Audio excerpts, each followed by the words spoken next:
बुमराह कब तक वापस आएंगे? बुमराह के बारे में एक अपडेट है। जसप्रीत बुमराह के बारे में कहा जा रहा है कि वो अगले 2 मैचेस में मुंबई इंडियंस के साथ नहीं रहेंगे, लेकिन उसके बाद वापसी करेंगे, बहुत जल्दी टीम के साथ जुड़ेंगे। और इसके साथ ये भी अपडेट है कि बुमराह चाहते हैं कि वो एकदम फिट होके वापसी करे। कोई भी चांस ना रहे, क्योंकि इसके बाद India versus England test series है। आपने पहले जहाँ वो रिपोर्ट्स 3 टेस्ट ही खेलेंगे।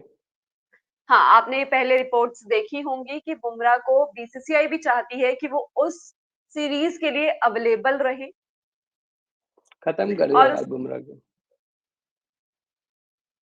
मतलब आप देखो ना, जब अभी बीच में इंजरी हुई थी, अभी जैसे पहले वाली इंजरी हुई थी जो लंबी चली थी, जिसमें एशिया कप भी गया था और एक आध इवेंट्स और गए थे, तो उस टाइम बहुत ज्यादा बातें थी कि बैक इंजरी उनको हुई है, बहुत दिक्कत है, लेकिन क्या शानदार वापसी करी थी बुमराह ने। तो हाँ इंडियन फैंस लेकिन तो यही चाहेंगे कि वैसी ही वापसी। बुमराह को खत्म कर दिया, मतलब वर्कलोड हो क्या हो मुझे नहीं पता, मैं फिजियोथेरेपिस्ट नहीं हूँ। लेकिन हम्म। बुमराह को मुझे नहीं लगता कि हम उस फोर्स के साथ देख पाएंगे दोबारा से, जैसा हमने जिस जिस चीज के हम फैन थे। अब आप बुमराह को इंग्लैंड के अगेंस्ट पांचों टेस्ट खेलते हुए नहीं देखोगे, और ये कहीं ना कहीं हम्म। मैनेजमेंट का इशू है। आपको यार देख ध्यान रखना चाहिए था, मतलब क्योंकि एक तो ऐसा एक्शन है, ऊपर से उनकी बॉडी भी जिस तरीके से रिएक्ट करती है उस लोड के साथ, उसके बाद अब ये नुकसान टीम का हो रहा है ना, किसी और का थोड़ी ना हो रहा है। हम्म।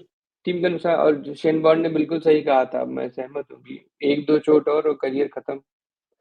तो बुमराह के साथ मुझे लगता है बुमराह की मैनेजमेंट में जो है गड़बड़ हुई है, सही से मैनेज नहीं किया गया।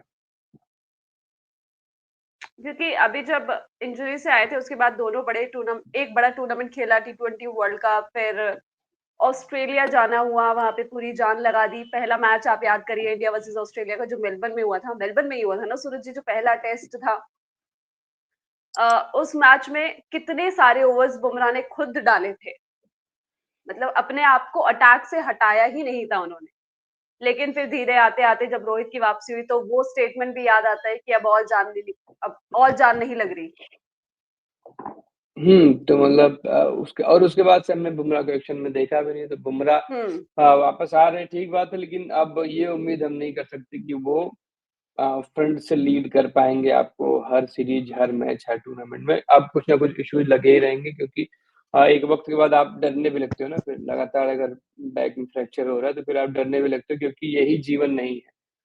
क्रिकेट हम्म। से रिटायर होने के बाद भी आपको एक लंबा जीवन जीना है, और मोहम्मद अली इतने बड़े बॉक्सर थे, लेकिन पार्किंसन ने क्या हाल कर दिया था उनका लास्ट में, हम सबने देखा था। तो गेम आपको जी। देता है, गेम बदले में आपके जीवन से बहुत कुछ लेता है, और तमाम सारी दिक्कतें आती है। तो अब उनको देखते हुए मुझे लगता है कि बुमराह से आगे अब धीरे धीरे 1-2 साल में टीम इंडिया को देखना पड़ेगा, क्योंकि बुमराह का हाल हमने खुद ने मिलकर खराब किया। हाँ, मतलब आपको चाहिए तो होगा ही कोई एक ऐसा बंदा जो आगे के 10-12 साल, कम से कम 5-7 साल तो लीड करे। फास्ट बॉलर्स के केस में इतना ज्यादा हम देखते नहीं कि कोई बहुत ही लंबा खेल रहा हो, कि इंजरीज, इवन आप विकेट कीपर्स को देख लीजिए ना, उनकी उंगलियां देख लीजिए किस तरीके से हो जाती है। तो क्रिकेट में तो ओवरऑल ही ये चीज रहती है, लेकिन बॉलिंग में स्पेशली फास्ट बॉलर्स की तरफ से जान बहुत ज्यादा लगती है। हर गेंद पे पूरा 100% देना होता है, प्रेशर पड़ता है। सूरज जी, क्या बुमराह को सिर्फ व्हाइट बॉल ही खेलना चाहिए, अमित पूछा है। हाँ, अब करियर लंबा करने के लिए कुछ तो उपाय निकालना पड़ेगा। हम्म। हार्दिक के केस में देख लीजिए ना, हार्दिक ने भी तो यही किया, लॉन्गर फॉर्मेट खेलना ही छोड़ दिया जब से इंजरी हुई।